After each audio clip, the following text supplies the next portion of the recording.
इस संसार में दारू की दुकान क्यों है? क्योंकि लोगों की दारू पीने की इच्छा है। इस संसार में कसाई घर क्यों है? क्योंकि लोगों की मांस खाने की इच्छा है। इस संसार में वेश्यालय क्यों है? क्योंकि एक स्त्री को पुरुष का संग करने की इच्छा है, एक पुरुष को एक स्त्री का संग करने की इच्छा है। किसी को इच्छा नहीं है कि भगवान की सेवा करें, भगवान का भजन करें, भगवान की भक्ति करें। ये इच्छा ही व्यक्ति को जब समझ में आएगा कि मेरी इंद्रियों की जो तृप्ति है, जो मैं कर रहा हूं, प्रयास कर रहा हूं, मेरी इंद्रियों की तृप्ति की इच्छा ही मेरे दुख का कारण है, तो वह आत्म साक्षात्कार के प्रति जिज्ञासा करेगा और जानने का प्रयास करेगा कि मैं कौन हूं और मैं दुखी क्यों हूं और मैं इतना प्रयास कर रहा हूं, मेरे पास इतना बैंक बैलेंस है, मर्सिडीज है, गाड़ी है, फिर भी मैं सुखी नहीं हूं। क्या कारण है? ये जिज्ञासा करेगा। इसको बोलते हैं अथातो ब्रह्म जिज्ञासा। और वो कहते हैं कि वो बुद्धिमान व्यक्ति है। और जो जिज्ञासा नहीं करता, पशुओं की तरह जिए जा रहा है, जीवन चल रहा है, चलने दो। किसके लिए आया पता नहीं, किसके लिए जिया वो भी पता नहीं, किसके लिए मर गया वो भी पता नहीं, चल रहा है, चलने दो। ये है दो पैरों वाला पशु, सएव गोखरा। गाय और गधे के समान है, भागवत ऐसा कहती है, मैं ऐसा नहीं कहता, भागवत ऐसा कहती है। तो जो ये मनुष्य शरीर है, भगवान की सेवा में लग जाने के लिए है।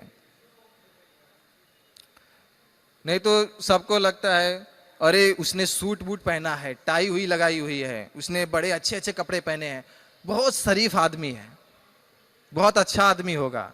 कैसे तुम्हें पता कि वो अच्छा आदमी होगा? तुमने भगवान जो बता रहे हैं कि वो बाहर से देखने में नहीं, वो अंदर क्या गुण है उस गुण के बारे में बता रहे हैं कि ये गुण जो मेरे भक्त के अंदर में होते हैं। बाहर से वो कैसा भी दिख सकता है, बाहर से हम अंदाजा नहीं लगा सकते। प्रभुपाद बोलते थे कि जब तक एक मूर्ख व्यक्ति बोले नहीं, तब तक उसका पता लगाना, उसके व्यवहार का पता लगाना मुश्किल है। सूट बूट में हो सकता है, टाई वाई लगा के टंट बंट हो सकता है एकदम, लेकिन अंदर एकदम काम वासना भरी हुई है, गंदगी भरी हुई है एकदम। ऐसे व्यक्ति से क्या उम्मीद रखेंगे हम?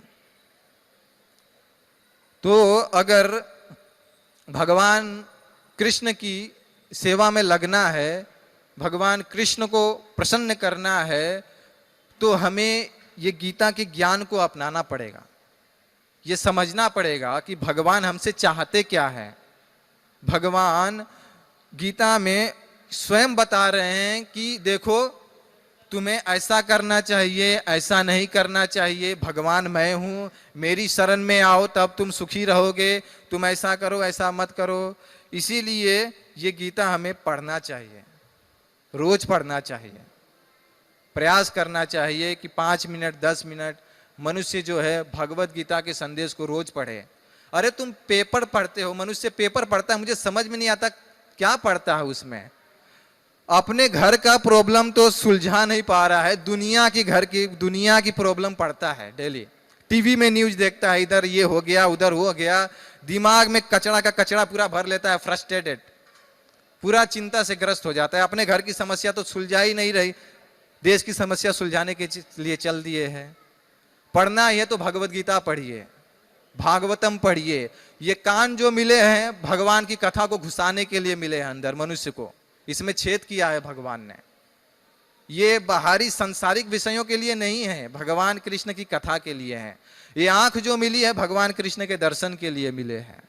ये जो हाथ है मेरे, ये हाथ मिले हैं चिकन काटने के लिए, मांस काटने के लिए नहीं मिले हैं, दूसरों को कष्ट पहुंचाने के लिए नहीं मिले हैं। ये भगवान के फूलों का हार बनाने के लिए मिले हैं। ये जो पैर मिले हैं मंदिर जाने के लिए मिले हैं, वैश्यालय जाने के लिए, सिनेमा जाने के लिए नहीं मिले हैं।